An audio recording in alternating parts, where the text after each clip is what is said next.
Okay, so today I am watching Wicked and Wicked for Good, and I want to answer the question, is Glinda a narcissist? A lot of people love her, and a lot of people hate her, and she has a lot of mixed, sort of morally gray actions.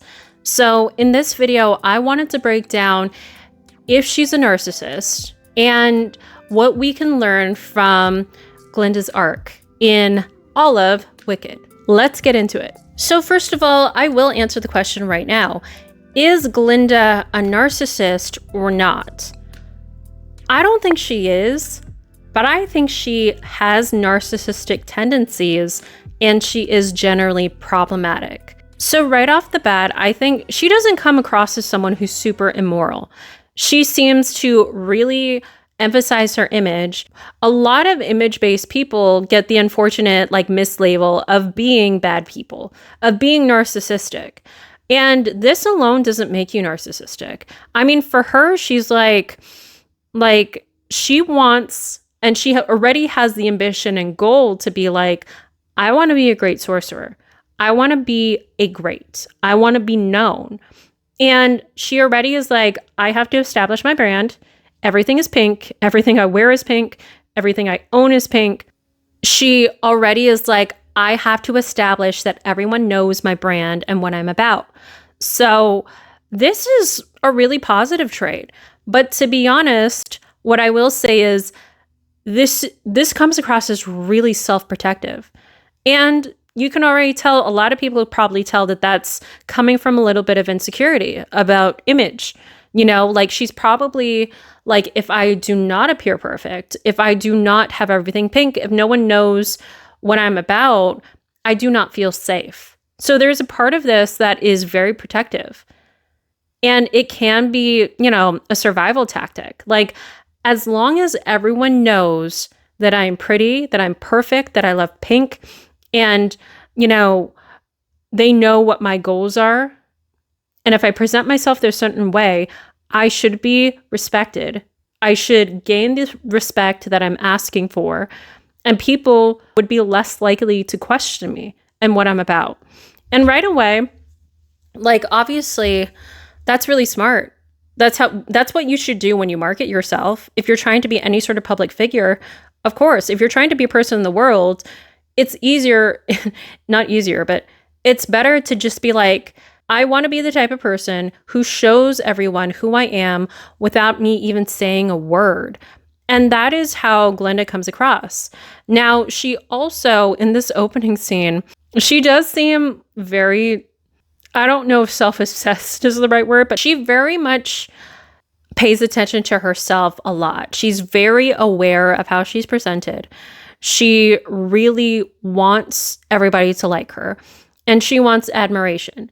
So she acts that way, which is great.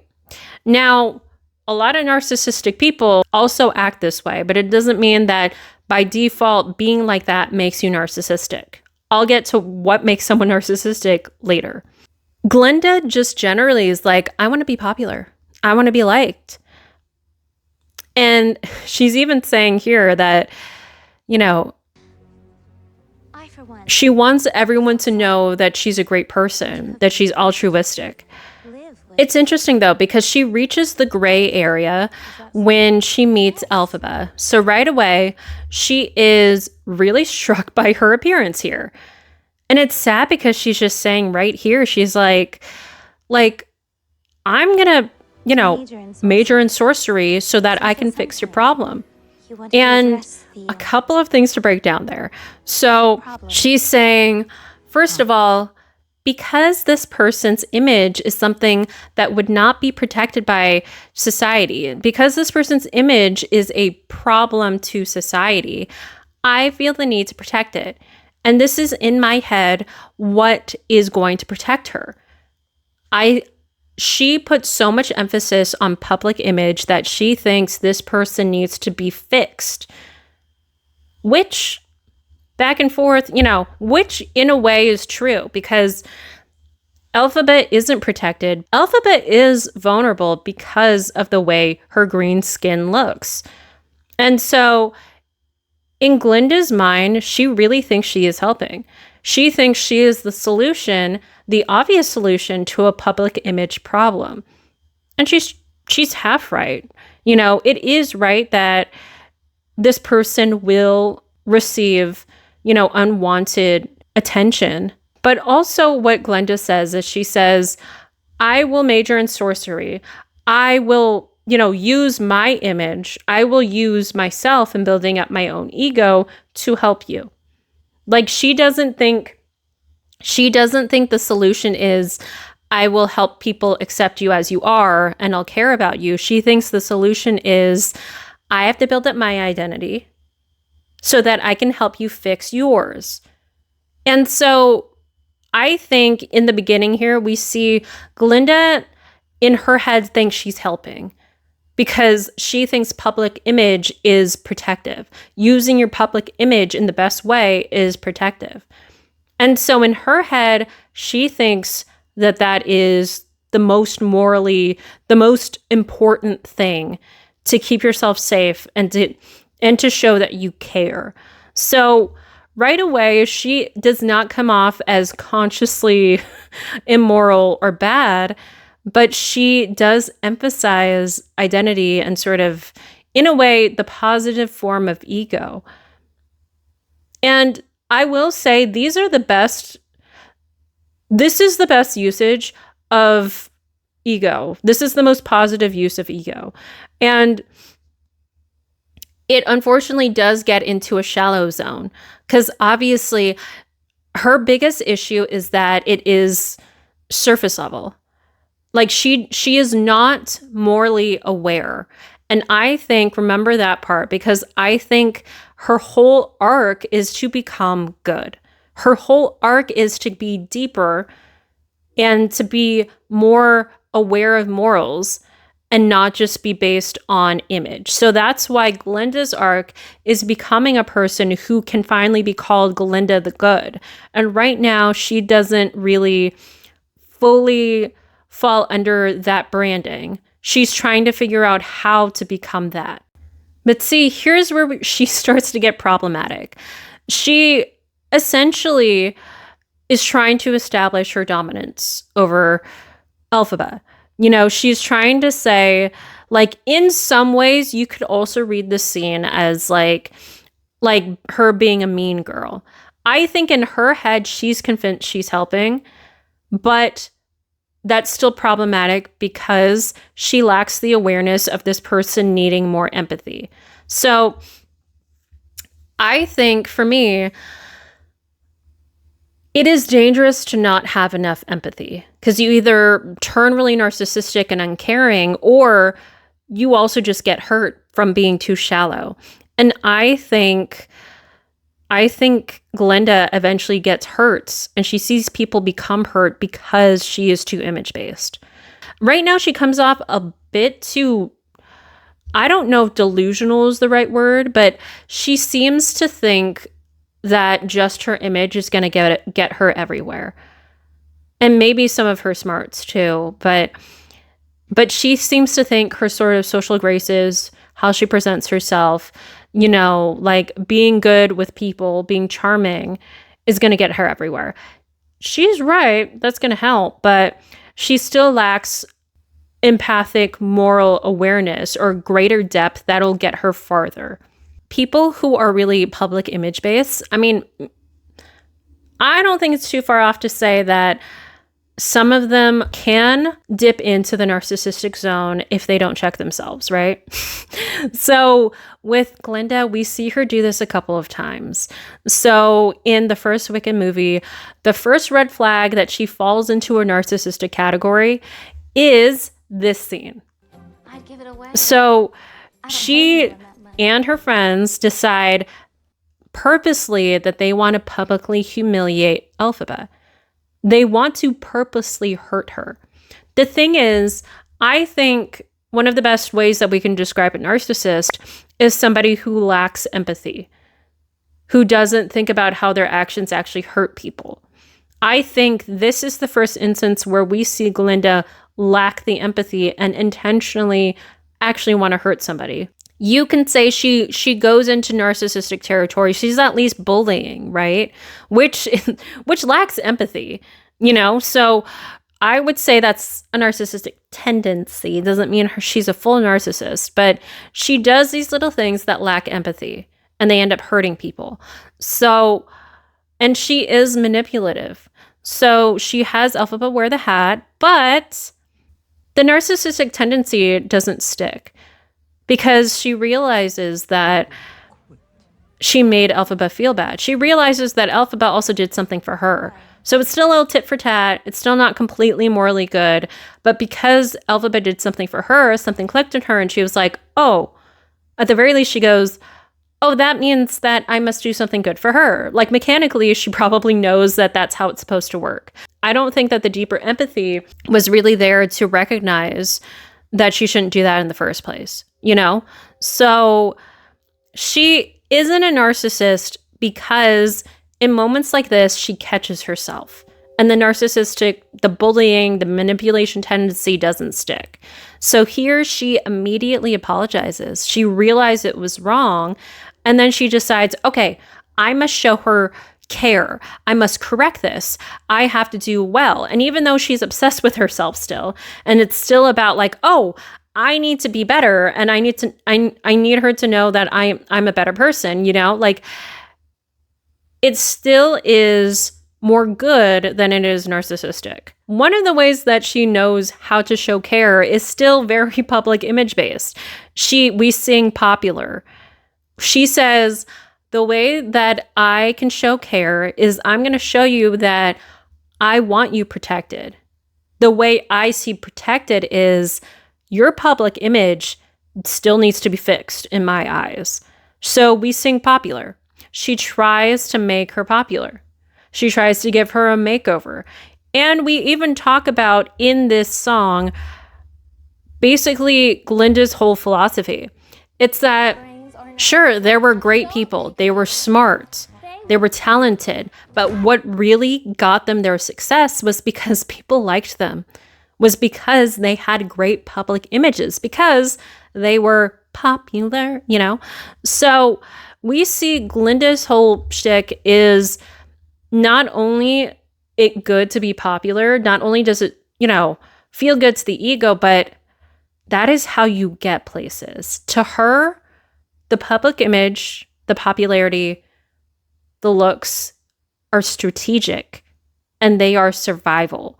So in this way, even though she tried to strategically humiliate Elphaba so that, I don't know, I guess so she could preserve her own ego so Elphaba's wouldn't like override hers or whatever. Like she still in her head thinks that the best way to solve problems is to preserve your ego and create a good public image. I mean, that's okay. But we also see that, again, this is how far her level of care goes, her empathy goes. It's shown through, I'm going to give you a makeover. And so that is a level of having empathy. Glinda does not lack empathy, but she does have tendencies where she doesn't. At the end of the first movie, or Act 1, you could say, we see that Glinda is still trying to protect Elphaba and protect herself by going with what is publicly accepted. And this, again, is her biggest downfall because she lacks the morality and instead she emphasizes the surface level. Not necessarily narcissistic, but can dip into that zone. So at the end here, like she is almost convinced by Elphaba. You can see it. It's almost like I think she wanted to go with her. But in the end, she decided she allowed herself to be taken in by Madame Morble. And unfortunately, with how important public image is to her, she allows herself to be manipulated. Glinda doesn't act like a narcissist, but she does help carry out the narcissist plan. And she's convinced it's fine because it's socially accepted, because her public image would be admired if she did so. And here we see already, like, she's not an she's not herself a narcissist, but she would support a narcissist. And so that's problematic. Doesn't matter if you are narcissistic. That's problematic. And even when Elphaba is faced with like something not morally right to her, Glinda's like, well, why don't you just get what you want though? And she earnestly, honestly says this, not in a way that lacks empathy, but lacks awareness. She's like, you can still be with the wizard. You can get whatever what you've worked for, you know? And she says all of this just kind of like, is that not priority? There's such a lack of depth of understanding. And I think that's her biggest downfall, is just there's a lack of empathy. It doesn't mean she has no empathy.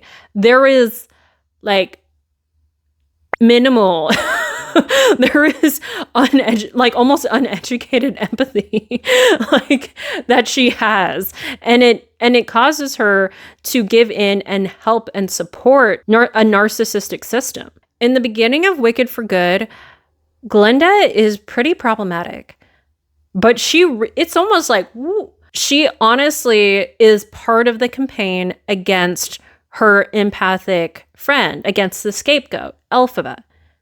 And you don't see her actually acknowledge that. She doesn't acknowledge that it's bad or it's good. She just goes along with what her public image needs to be. And in her head, she's like, well, and she says this in the movie, she's just like, people need to look to me. Like, people need me as a symbol. Like, that is what I need. And you can tell she's trying to convince herself of this, and maybe there's a little bit more awareness that she's trying to bury. But I think she's mostly allowing herself to be manipulated. She's allowing herself to be delusional. And it's crazy because in my other video, I was talking about how Elphaba is an empath and she's been manipulated, but she still falls back to her regular morals.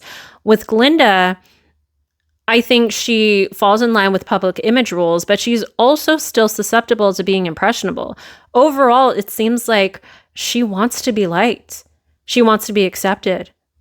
And so she sings Couldn't Be Happier, where she is not exactly allowing herself to dip into emotional depth, but she's starting to.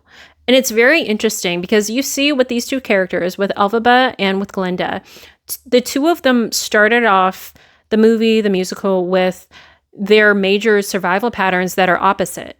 So Elphaba ends up being more moral, more empathic, more doing what's right for the good of everyone.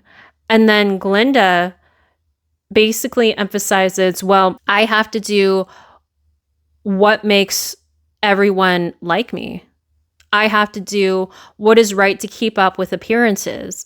And keeping up with appearances is what creates goodness and what creates a good system. She ends up just not being a good friend. In my opinion, this is not a healthy friend. This is a toxic friend because they are lacking some of the empathy that they should have for their friend's cause.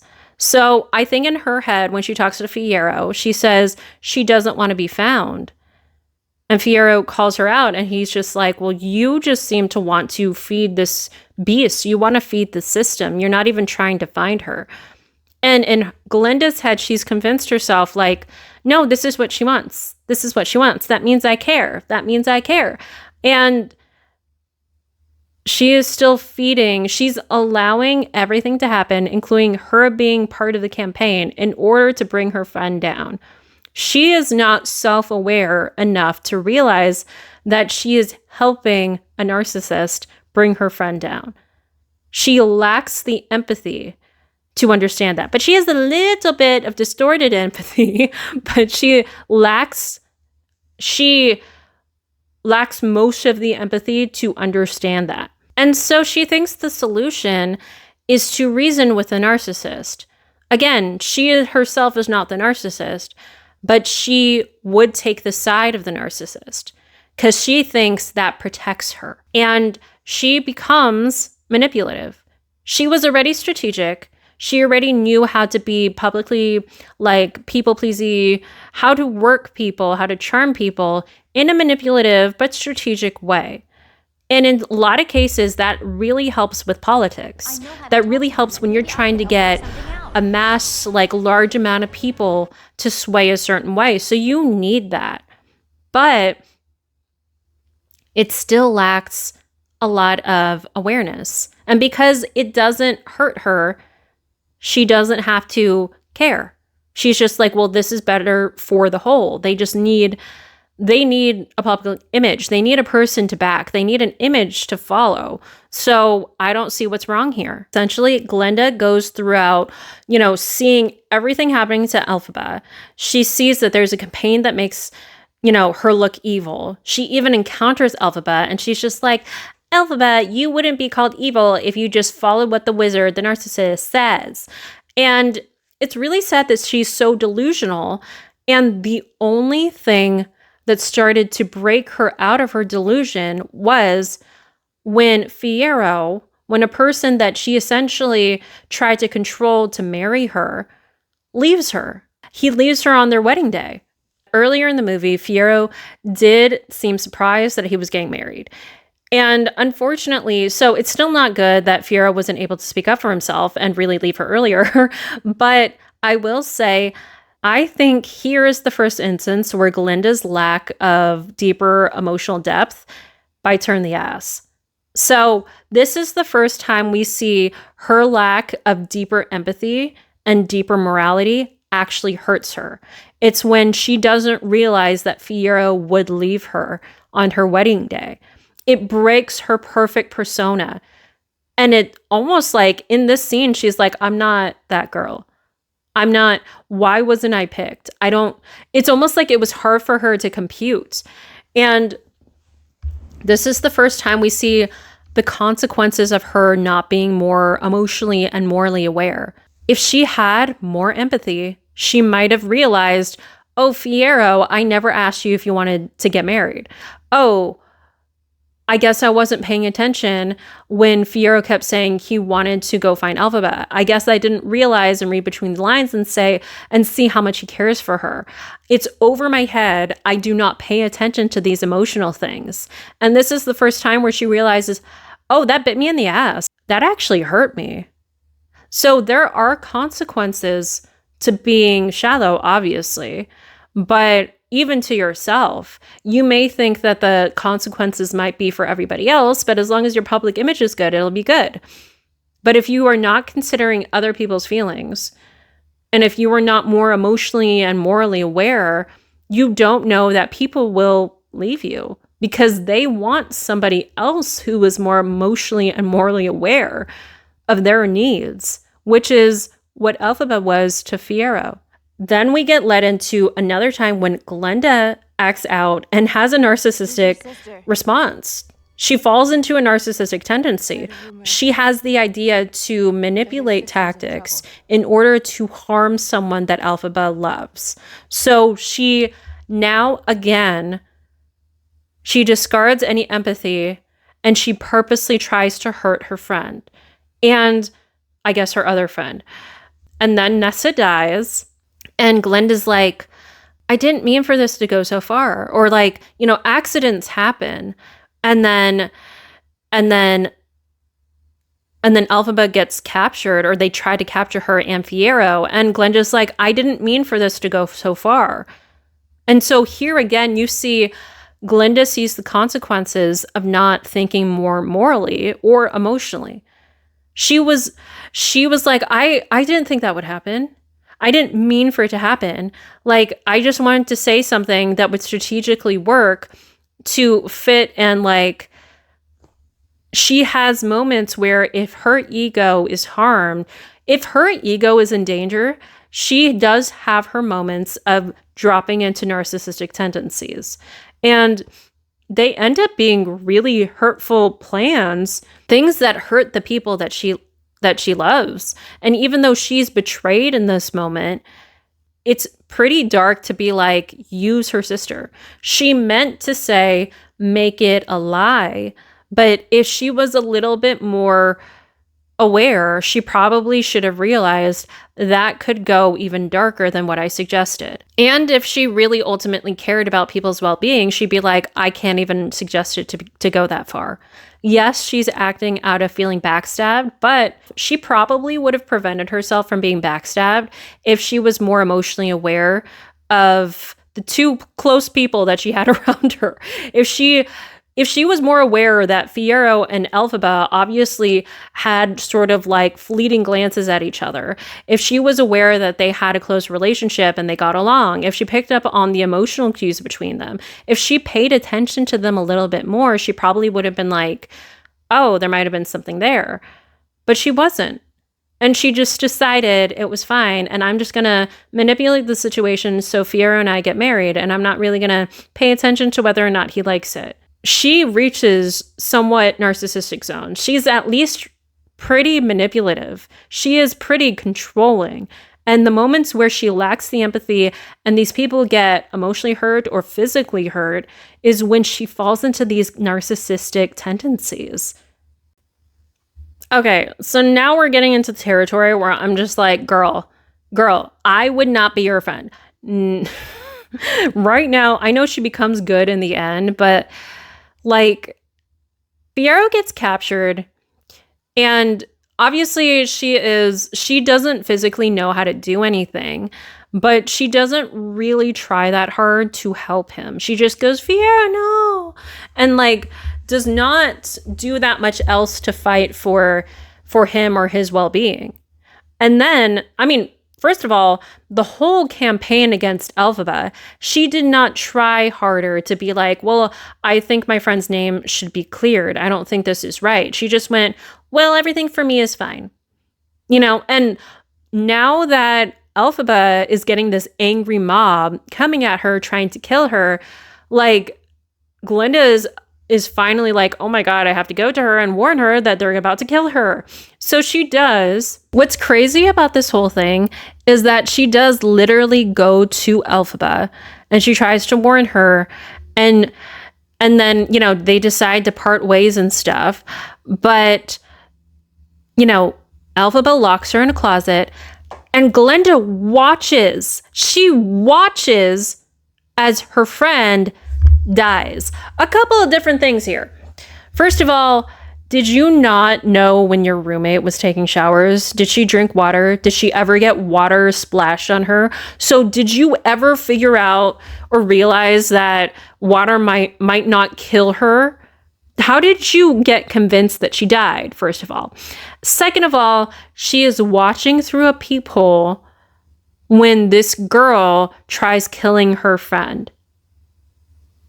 She doesn't do anything about it. She does not fight more. She just sits there and cries. And then she's like, oh no, there's nothing I could do. And then she goes, well, I'm going to be good now. I have to go and be better myself. It's sort of the solution that she had in the beginning of the movie, where she was like, the solution isn't to care or to do anything like with you as you are. The solution is, I will change myself. I will become a sorcerer to fix you. I will up my own skills to help you. It's not, I will just help you.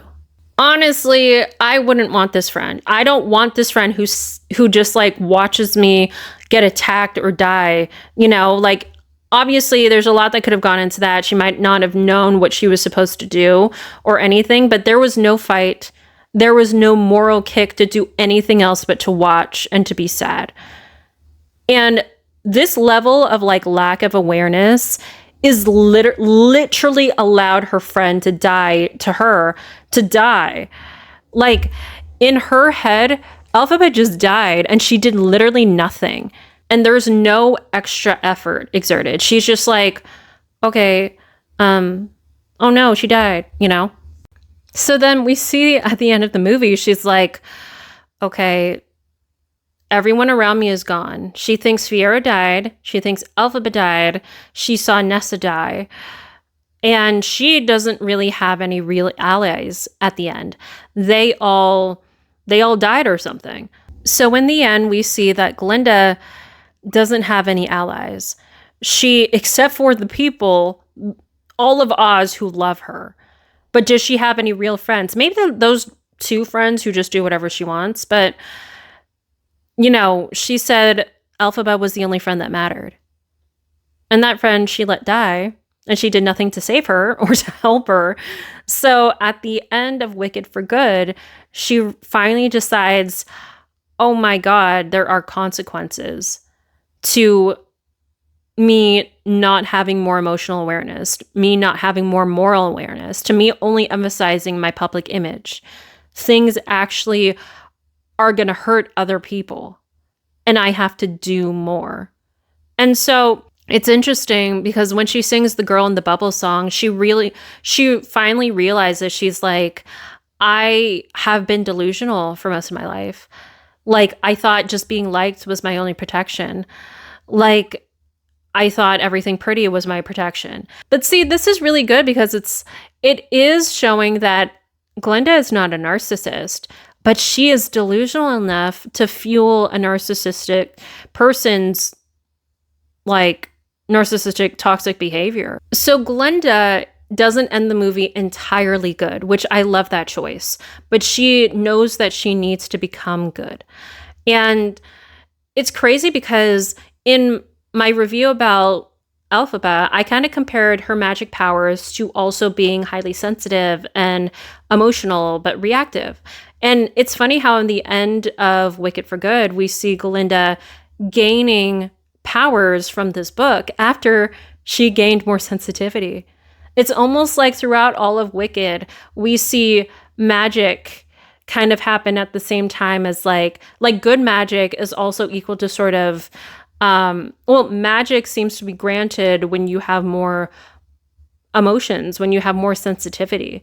We see her decide to let the animals live amongst the people as well. And the thing is, I will say this sidebar, I feel like it's interesting because this community, this city of Oz, seems really fickle. They seem to just believe whatever propaganda they're given. And I would have said that it would be harder for the people who were convinced to not have animals around them to suddenly live around animals. If this was real life, those people still might have existing prejudices. Or alternatively, they could just be swayed by whatever the person in charge tells them. But either way, this environment is so sort of like, they lack emotional depth and they're pretty shallow themselves, which is why Glinda has to be their leader. And I'm going to talk about this a little bit more in my next video about Elphaba and Glinda's relationship, but it seems like Elphaba would not have survived or would not have gone into her full self or power in Oz because Oz is pretty largely shallow. Oz themselves, the people of Oz didn't seem to have deeper emotional sensitivity or depth or awareness of morality. So it's pretty perfect that Glinda is the symbol for good for them because they need to learn what good is too. They're a little bit more far gone. They're a little bit more shallow and they're a little bit less aware than even Glinda, especially Glinda at the end of the movie. So I think in terms of this environment, Glinda had to become the political figure that they needed. And she did not end the movie being a narcissist. She ended it going, I will take from this political leader, I will be strategic, but I'm starting to learn how to create the morality and how to really rule the people. I think at the end, she finally starts to shrug off those narcissistic tendencies. And she does learn how to be good. And that's when the book opens up to her. The book of magic claimed her as worthy. It's so interesting because even the magic book seemed to be a symbol of whether or not they deemed someone morally worthy. The only person who could read it was Elphaba, who was the morally sound person. Madame Morrible couldn't read it, but she had magic. And Glinda at the end was finally worthy of it. Glinda is unfortunately like a lot of real people. So you do need a healthy balance of some deeper empathy and morality, and also the ability to protect your image and to have an identity that isn't easily, like propagandized against. I think Glinda overall needed someone like Elphaba. She needed an example of someone with extreme empathy and high justice sensitivity to actually teach her how to be more morally good. And in my next video, I'm going to talk about how Elphaba and Glinda are two sides of a spectrum that needed each other in order to elevate and heal the situation they were in. So, and also how they generally are a toxic relationship. But anyway, this was my analysis of Glinda. Let me know what you think in the comments below, if you agree, disagree, if you have additional insights. Okay, but until next time, peace and love. Bye.